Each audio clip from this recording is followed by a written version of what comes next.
Yo, I get it cracking like a bad bag. Bitch talking, she the queen when she looking like a lab rat. I'm Angelina, you Jennifer. Come on, bitch, you see where Brad at? Ice my wrists and I piss on bitches. You can suck my Disney if you take this.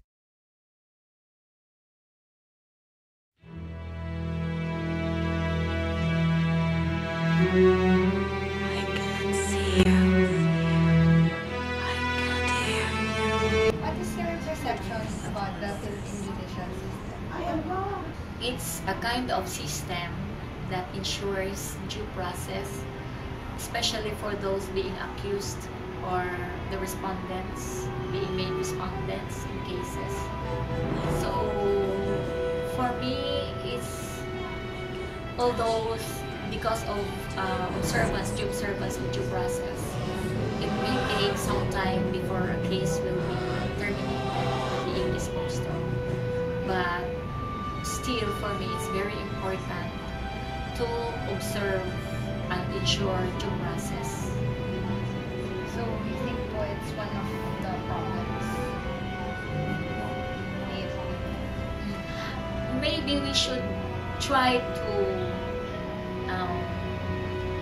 check what summary proceedings we can have in order for us to make sure that justice will also be served for a shorter period of time, no? Without jeopardizing or without sacrificing due process. So what would you recommend po?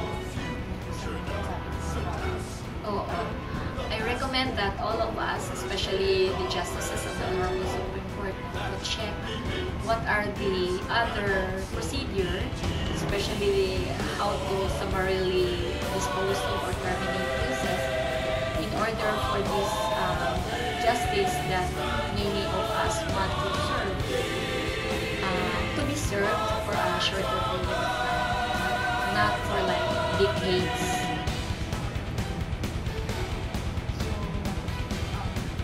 If you were to choose the next Chief Justice that would stand in the path, but CJ Sereno or Lenny assume the position, which would you prefer one? Insider or outsider? It doesn't matter whether insider or outsider, as long as that Chief Justice will really be able to supervise and administer authority for the lower courts and for the members of the bar, especially to serve justice in shorter period of time, if at all it can be done. Lastly po, what is your message to your this is a very rare opportunity for me to address my co-lawyers. We are members of the bar. We, of course, we have our duty to help our clients, their interests, and protect them, and ensure that justice will be served. We have to make sure also that the canons of our being members of the bar will be followed. And most of all, we make sure that we shall not be instruments of delay in serving justice to our family. Thank you so much. What is your perception about the Philippine judicial system? Yung perception from a COMELEC lawyer kung ano yung judicial system. In terms of perception siguro, I think as a lawyer naman iba mataas yung respect ko sa judiciary. So on the part of the COMELEC, every time na may order yung COMELEC or may issue orders amin, usually nagko-comply namin. Kasi parang importante din kasi na in-honor yung judiciary, whatever may sabihin niya, dapat in-honor. Ano bang gusto mong malaman? What about perception?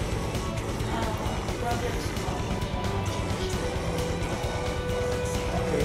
In terms of problem, siguro nakikita ko lang I'm speaking sa Supreme Court kasi usually yun yung agency na judiciary na always may I think nakikita na namin problem is yung inconsistency doon sa kanyang rulings. Sometimes iba yung pa to the point hindi na predictable yung rulings nila. Before kasi yung Supreme Court would always know kung ano yung magiging kakalabas na decision. But now yung in a way napansin namin sometimes hindi consistent, minsan nagpapalit bigla kapag MR or sometimes even second version for consideration. So yun is. So given the problems, what would you recommend for the problem to be solved? I think it's an internal thing sa Supreme Court. Kasi hindi mo naman, what can you do? You cannot change the people na those members ng Supreme Court, hindi mo naman mapapalitan yun. So I think you should start from them. It's something internal sa Supreme Court. So, for you po, what are the significances of The significance ng special courts. For example, sa Sandigan Bayan, nung mahawak siya ng draft ng corruption cases. So I think yung good thing doon is pag may special courts na ganyan, may nakatuto. So in the same manner na yung when we talk about election cases, kami yung COMELEC yung may specialty sa paghawak. So siguro in cases ng graft and corruption cases, so mas kung nakafocus sila doon, syempre mas mabilis yung lakad at saka through the years na nagpa-practice sila doon, nasi-specialize sila doon sa field na hawakan. So, do you think what these courts help or worsen the situation in our judicial system? Okay? What do you mean? Do they contribute or... Yeah, of course. Basic lang yun. Basic lang naman yun kasi nga instead na sa regular courts na pupunta yung kaso minahawakan nila, so may isang special body na create na constitution na hahawak ng graft and corruption cases. So mas okay yun kasi nababawasan yung docket ng ordinary courts at saka may nakatutok doon. So it simply shows na parang special yung treatment ng mga framers ng constitution doon nung kinreate nila sa Sandigan Bayan. Lastly po, what is your message to all your comrades and compañero and